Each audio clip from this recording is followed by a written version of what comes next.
નમસ્કાર મિત્રો, લોકસભા ચૂંટણીમાં ભાજપના ઉમેદવાર માટે આપણે વાત કરી રહ્યા છીએ.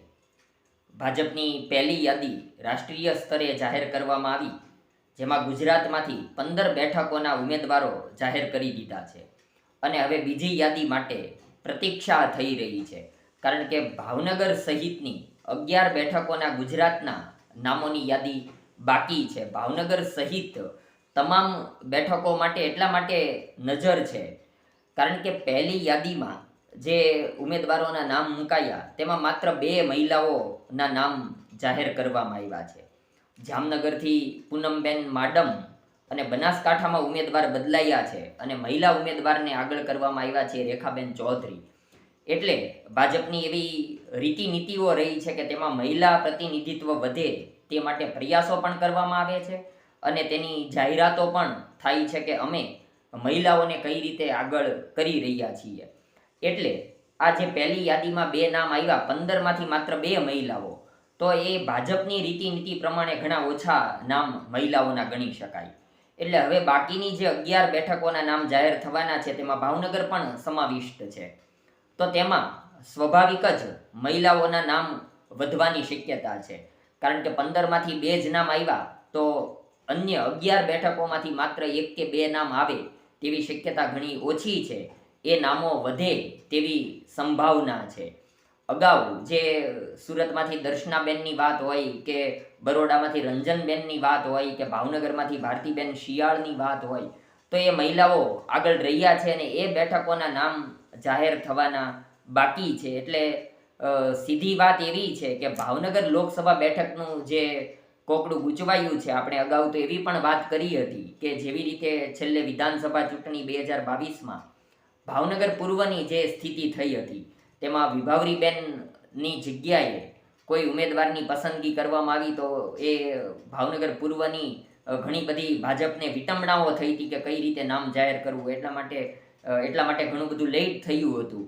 તો ત્યારે બ્રાહ્મણ વિભાવરીબેન દવેની સામે કોઈ બ્રાહ્મણ ઉમેદવારની જરૂરિયાત હતી એવું મનોમંથન હતું અને એ પણ મહિલાની સામે મહિલાની જરૂરિયાત ઊભી થઈ હતી. તો એ છેલ્લે સેજલબેન રાજીવભાઈ પંડ્યાનું નામ ફાઇનલ થયું. એવી જ કંઈક વાત ભાવનગર લોકસભા બેઠકમાં થઈ છે કે કેમ, એવી આપણે અગાઉની જે ચર્ચા કરી તેમાં વાત કરી હતી. હવે અત્યારની સ્થિતિ પણ એ જ છે. ફરીવાર 15 બેઠકોમાં સૌથી પહેલા તબક્કામાં ભાવનગર લોકસભા બેઠકના ઉમેદવાર ભાજપથી જાહેર થઈ શક્યા નથી. તે માટે ઘણી બધી વિટંબણાઓ છે. આપણે અહીંયા જોયેલું છે કે કોળી મતદારો વધારે છે એટલે સ્વાભાવિક જ કોળી ઉમેદવારની જરૂરિયાત છે. મહિલા કોટા હોય કારણ કે ભારતીબેન શિયાળ ભણેલ ગણેલ નેતા, તબીબનો અભ્યાસ હોવાને કારણે, ઉપરાંત કોળી સમાજ પ્રતિનિધિત્વ અને રાષ્ટ્રીય સ્તરે તેમની ઉપાધ્યક્ષની ભાજપની જવાબદારી, એટલે એ બરાબર સિસ્ટમમાં સેટ થતા હતા અને 2 વાર તેમને ટિકિટ મળી છે.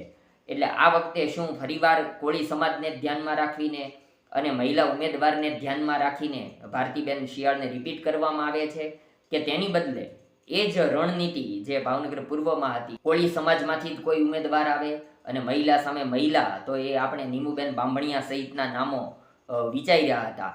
ઉપરાંત બીજી જે સમાજનું પ્રતિનિધિત્વ, બીજી જે શક્યતા છે એ પાટીદાર સમાજ, કારણ કે સૌથી વધુ કોળી સમાજ પછીનું જે વોટિંગ છે એ પાટીદાર સમાજનું છે. તો તેમાં આપણે મનસુખભાઈ માંડવિયા કે ગોરધનભાઈ ઝડફિયા જેવા નામોની ચર્ચા કરી હતી. તો હવે મનસુખભાઈ માંડવિયા તો પોરબંદર બેઠક તેમને ફાળવવામાં આવી છે. ત્રીજી જે શક્યતા હતી એ ત્રીજું જે સૌથી વધારે વોટિંગ છે એ ક્ષત્રિય સમાજનું છે. તો તેમાંથી મહેન્દ્રસિંહ સરવૈયા જેવા નામોની આપણે ચર્ચા કરી હતી. હવે વાત એટલે જ અટકી છે કે મહિલા સામે મહિલા જ મૂકવામાં આવે છે કે કોળી સમાજની બદલે અન્ય સમાજમાંથી નેતા લેવામાં આવે છે કે મહિલાની બદલે પુરુષ ઉમેદવાર આગળ કરવામાં આવે છે, જોવાનું રહેશે. પણ અત્યારની શક્યતાઓ, સંભાવનાઓ એવી છે કે અન્ય જે ગુજરાતની બીજી યાદી જાહેર થાય અને 11 બેઠકોમાં મહિલા પ્રતિનિધિત્વ માત્ર 1 કે 2 નહીં હોય પણ વધવાની સંભાવના છે ભાજપની રીતિનીતિઓ પ્રમાણે. અને ભાવનગર લોકસભા બેઠક ઉપર પણ મહિલા, પછી એ કોળી સમાજ હોય કે અન્ય સમાજમાંથી હોય, ભારતીબેન શિયાળને રિપીટ કરવામાં આવે છે કે કઈ રીતનું એ મનોમંથન ચાલી રહ્યું છે એ આવનારો સમય કહેશે. પણ અત્યારનું ભાજપની વાત એમ હોય છે કે સતત ત્યાં 24 કલાકમાં સમીકરણો બધા બદલાતા રહેતા હોય છે, એ આપણે જોઈશું. ધન્યવાદ મિત્રો.